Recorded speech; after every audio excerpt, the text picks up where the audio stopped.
آپ ماں باپ اس بچے کو جوا کھیلنے کے لیے دیتے ہیں۔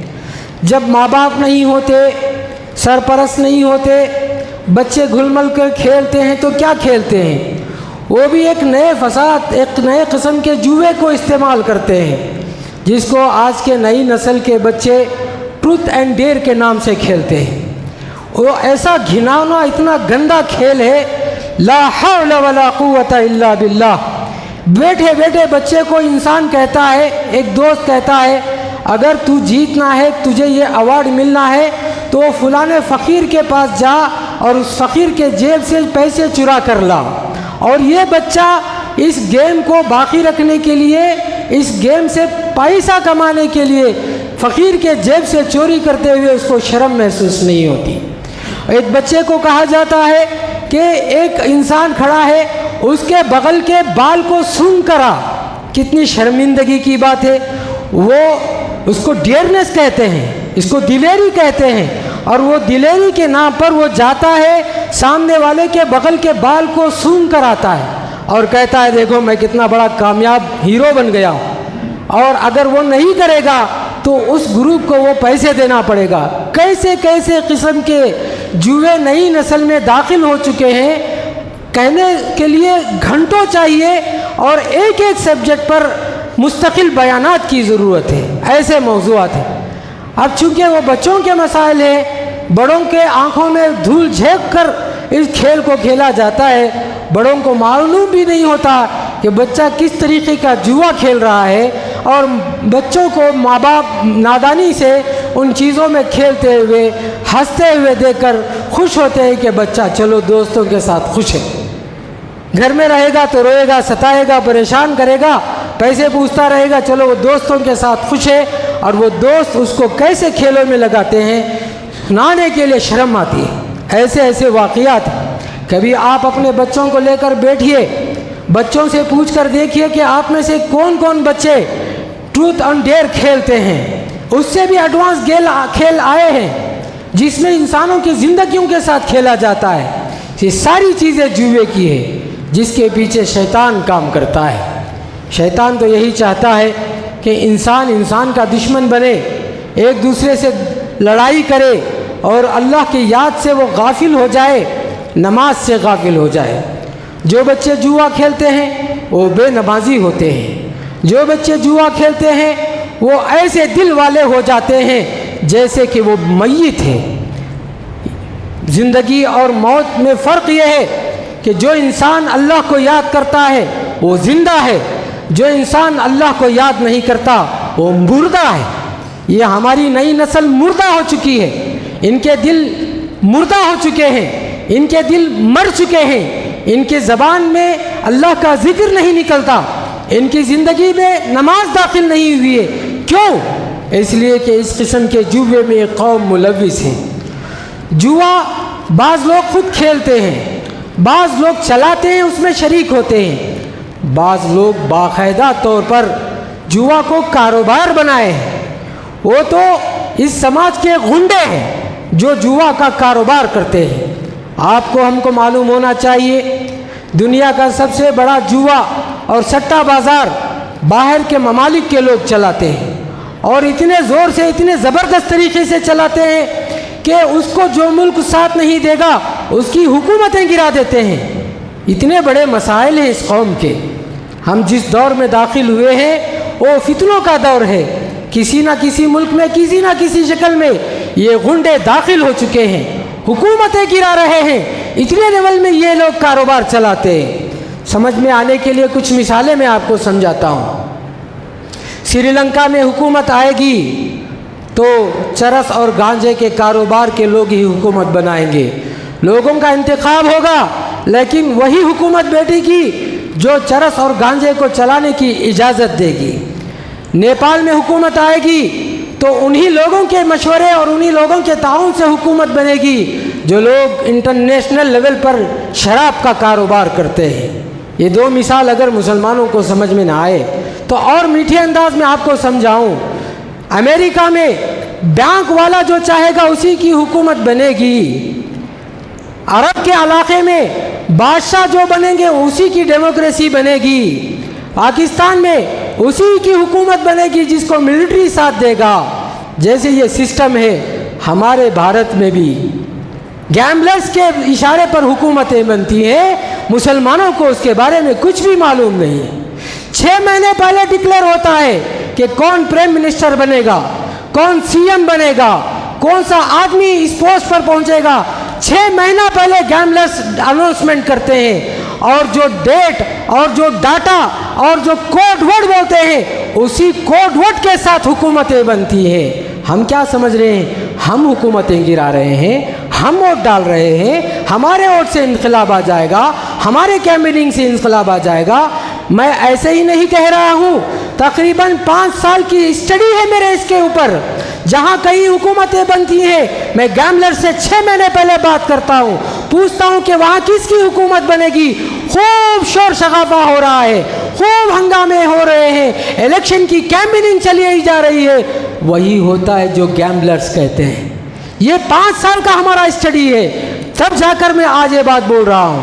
ایسے اٹھ پٹانگ بات نہیں ہے. گیمبلرز نے بتایا تھا کہ آپ کے اسٹیٹ کا جو سی ایم ہے وہ کمار سوامی بنے گا. کسی کو اندازہ ہے کمار سوامی بنے گا؟ کوئی سوچ بھی سکتا تھا کہ کمار سوامی سی ایم بنے گا؟ 6 مہینے پہلے گیمبلرز نے بتایا کہ کرناٹکا کا سی ایم کمار سوامی بنے گا, اور ویسے ہی ہوا. اس حد تک یہ گیمبلرز کام کرتے ہیں. یہ شیطانی نظام جس کے پیچھے لوگوں کو اللہ کی یاد سے غافل کیا جاتا ہے, انسانوں کو لڑایا جاتا ہے, بغض و عناد میں ملوث کر دیا جاتا ہے, دنگے فساد کرائے جاتے ہیں, مذہب کے نام پر لڑایا جاتا ہے, انسان کو انسان کا دشمن بنایا جاتا ہے, اور بینک کے نام پر ایک دوسرے کے خلاف کورٹ کچہری میں لوگ چلے جاتے ہیں. انسان کو انسان کا دشمن بنایا جاتا ہے. ایمان والوں کو نماز سے غافل کر دیا جاتا ہے. ایمان والوں کو اللہ کی یاد سے غافل کر دیا جاتا ہے. اتنا بڑا انٹرنیشنل جوا کا سسٹم ہے الیکشن سسٹم. یہ الیکشن سسٹم حلال ہے حرام ہے, لوگ اس پر بہت بحثیں کرتے. فلانی پارٹی آ جائے گی تو یہ ہو جائے گا, فلانا ہوگا تو وہ ہوگا. کوئی اس سائنس پر کام نہیں کرتا کہ اس کے پیچھے کون کام کر رہا ہے. وہاں سے بیٹھ کر, لندن سے بیٹھ کر اس کی آپریٹنگ ہوتی ہے. گیمبلرز وہاں بیٹھے ہیں, وہاں بیٹھ کر یہاں پارٹیوں کو جتاتے ہیں, وہاں بیٹھ کر یہاں ای وی ایم میں گھوٹالا کرایا جاتا ہے, وہاں بیٹھ کر یہاں کے لوگوں کو خریدا جاتا ہے, اور پولنگ بوتھ پر ان کے نمائندے بیٹھ کر کام کرتے ہیں. وہاں سے بیٹھ کر اس کو آپریٹ کیا جاتا ہے. انٹرنیشنل جوا ہے جس میں سارے لوگ ملوث ہوتے ہیں, پیسے لگائے جاتے ہیں. کتنی پارٹی کتنے سیٹ سے جیتے گی, کون سے جگہ میں کون سی ایم بنے گا, کس پارٹی کا کیا ویلیو ہوگا, کس کی کتنی ویلیوم ہوگی, سب پر ہر بات پر جوا لگایا جاتا ہے, پیسے لگایا جاتا ہے, اس پر پیسے کمایا جاتا ہے, اور یہ چلایا جاتا ہے. اور چلانے والے کو اس میں کیا فائدہ ہے؟ چلانے والے کو اس میں کیا؟ اس کو سمجھنے کے لیے ایک مثال دو تو آپ کو سمجھ میں آ جائے گا. 3 قسم کی پارٹیاں ہوتی ہیں. مثال سمجھنے کے لیے میں ایکس وائی زیڈ بولتا ہوں. ایکس کی پولنگ بوتھ پر اگر 1 لاکھ لوگ ووٹ ڈالیں گے, لوگ کہیں گے کہ اس کو 1 لاکھ ووٹ ڈالیں گے. وائی کے کمیونٹی پر کہیں گے کہ اس پر 50 لوگ ووٹ ڈالیں گے, اور کہا جاتا ہے کسی میں کہ 100 ڈالیں گے. 3 پارٹی کے لیے 3 ووٹنگ پڑے ہیں, 3 سٹا بازار کے لوگ پیسے لگائے ہیں. 1000 والا اگر جیت جائے تو جو 1000 والے پر پیسے لگایا ہے, جو کمپنی چلا رہی ہے وہ جتا کر دے گی, 1000 والے کو جتا کر دے گی. اگر 1000 والا جیت گیا تو یہ کمپنی جو سٹا بازار چلاتے ہیں اپنے جیب سے پیسے اٹھا کر لوگوں کو بانٹنا پڑے گا. جو ہارنے والا ہے اس کو جتائیں گے تو سٹا بازار چلانے والے کمپنی کو فائدہ ہوگا. سٹا بازار کمپنی کو اسی پارٹی سے فائدہ ہوگا جو پارٹی ہارتی ہے. اس لیے جو حکومتیں بنتی ہے وہ ہارنے والی بنتی ہیں. اس کو سمجھنے کی ضرورت ہے. جان بوجھ کر ایسی غلطیاں کرتے ہیں کہ لوگوں کے دلوں میں نفرتیں آ جائے. الیکشن کے ووٹنگ پولنگ سے 4 دن پہلے غنڈے موالی کو سیٹ دیا جاتا ہے تاکہ لوگ اس کو ووٹ نہ ڈالے, جب ووٹ نہ ڈالیں تو اس کو جتا کر لانے کی ذمہ داری، ٹھیکیداری، سپاری تو لندن کے گیملرز نے لے رکھی ہے۔ جو پارٹی ہارے گی ایسے گنڈے کو کھڑا کرے گی، گنڈے کو جتا کر لائیں گے تب اوپر جو کمپنی چل رہی ہے اس کو فائدہ ہوگا۔ ہمارے آپ کے ووٹنگ سے کچھ نہیں ہوتا ہے، یہ ایک بہت بڑا انٹرنیشنل گیم ہے، گیملنگ ہے، اس کے پیچھے کام ہوتا ہے۔ اور چاہتے ہیں پارٹیاں کہ ایک دوسرے سے زیادہ بدنامی میں دوڑ لگائے، میں بدنام ہو جاؤں تو بدنام ہو جائے، میں بڑا گنڈا بن جاؤں تو بڑا گنڈا بن جائے۔ اس کا مقصد کیا ہے؟ اس کا مقصد یہ ہے کہ جو گنڈا ہوگا، جو ہارے گا، اسی کو گیملرز جتا کر لائے گا، اور جب گیملرز وہاں سے بیٹھ کر جتائے گا ہمارے ملک پر ان کی حکومتیں چلے گی۔ اللہ تعالی ہم سماج کو صحیح سمجھ نصیب فرمائے۔ اگر مسلمان اس کو سمجھا نہیں، پچھلے 50 سال تو مار کھائے، اگلے 50 سال بھی مار کھائیں گے، ہماری قوم کو کوئی نہیں بچا پائے گا۔ اور ایک بات واضح کر دوں، اگر میرے اس بیان سے کوئی جوا کا راستہ اختیار کر لیا، سٹہ بازار کا راستہ اختیار کر لیا، یاد رکھیے اللہ اس کے رسول نے کہہ دیا کہ یہ تمہارے لیے حرام ہے، حرام ہے، حرام۔ اگر تم جوا کا راستہ اختیار کر لیے، الیکشن کو ذریعہ آمدنی بنا لیے، سٹہ بازار میں پیسے لگا لیے، تو یہ آپ پر حرام ہے، آپ کا خوراک حرام ہو جائے گا، اللہ کے ہاں حساب دینا ہوگا۔ اللہ کے انبیاء علیہ السلام اس بات کو واضح انداز میں کہہ دینے کے بعد کہتے تھے کہ ہمارے ذمے صرف بات کو واضح انداز میں رکھ دینا ہے۔ کوئی اس انفارمیشن کی بنیاد کو لے کر جوئے کے کاروبار شروع کرتا ہے، وہ ہوگا، وہ اللہ اس کو جان لے گا، ہم اس کے ذمہ دار نہیں ہے۔ آخری میں بات کہہ کے بات ختم کر دوں کہ اللہ تبارک و تعالیٰ سے ہم نے دعا نہیں کی، ہم نے لیلۃ القدر کو گنوا دیا۔ قدر کے رات میں اللہ تعالیٰ فیصلے کر رہا تھا، پہلے ہی قدر کی رات میں لیلۃ القدر میں ہی فیصلہ ہو گیا کہ ہمارے ملک کا پرائم منسٹر کون ہوگا، ہم نے اس کو گنوا۔ تو کوشش کرو جمعہ کے موقع پر کہ ہو سکتا ہے اللہ تعالیٰ کوئی خیر کا فیصلہ لائے اور ظالموں کا نظام ختم ہو جائے، شیطانوں کے ہتھ کنڈے ختم ہو جائے، گیملرز کے منہ کالا ہو جائے، دنیا کو سامنے سے آ جائے کہ گیم کیا چل رہا ہے اور کھلایا کیا جا رہا ہے۔ اللہ تعالیٰ ہم سب کو ہر پیمانے سے جوا اور سٹہ بازار سے بچنے کی توفیق نصیب فرمائے۔ بارک اللہ لنا ولکم فی القرآن المجید ونفعنا وإیاکم بالآیات والذکر الحکیم انہ تعالی جواد کریم ملک بر رؤوف رحیم رب حلیم۔